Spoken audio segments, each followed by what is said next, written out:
5ই ফেব্রুয়ারি বৃহস্পতিবার রাতে ঈশ্বরদী পৌর এলাকার 7 নম্বর ওয়ার্ডের হাসপাতাল সড়কে স্থানীয় বিএনপির উঠান বৈঠক অনুষ্ঠিত হয়েছে। এতে প্রধান অতিথি হিসেবে উপস্থিত ছিলেন বিএনপির চেয়ারপারসনের উপদেষ্টা ও পাবনা জেলা বিএনপির আহ্বায়ক হাবিবুর রহমান হাবিব। বক্তব্যে তিনি বলেন, যারা দেশের স্বাধীনতায় বিশ্বাস করেনি তারাই এখন ধর্মের ভিত্তিতে রাজনৈতিক বিভাজন সৃষ্টি করতে চায়। দেশের মানুষ এ ধরনের বিভাজন চায় না। স্বাধীনতা ও সার্বভৌমত্ব রক্ষায় সবাইকে ঐক্যবদ্ধ থাকতে হবে।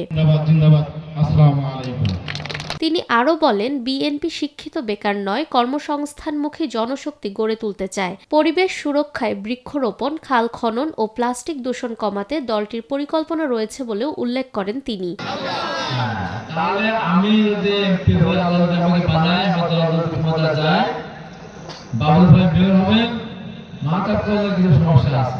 অনেক সমস্যা আছে, অনেক সমস্যা আছে, ইনশাআল্লাহ সেই সমস্যা পৌর বিএনপির সাবেক সাংগঠনিক সম্পাদক মোহাম্মদ জাহিদ আহমেদ বকুলের সভাপতিত্বে ও জেলা ছাত্রদলের সহসভাপতি রফিকুল ইসলাম নয়নের সঞ্চালনায় সভায় প্রধান বক্তা হিসেবে উপস্থিত ছিলেন ঈশ্বরদী পৌরসভার সাবেক মেয়র ও বিএনপির জাতীয় নির্বাহী কমিটির সদস্য মোহাম্মদ মোখলেসুর রহমান বাবলু।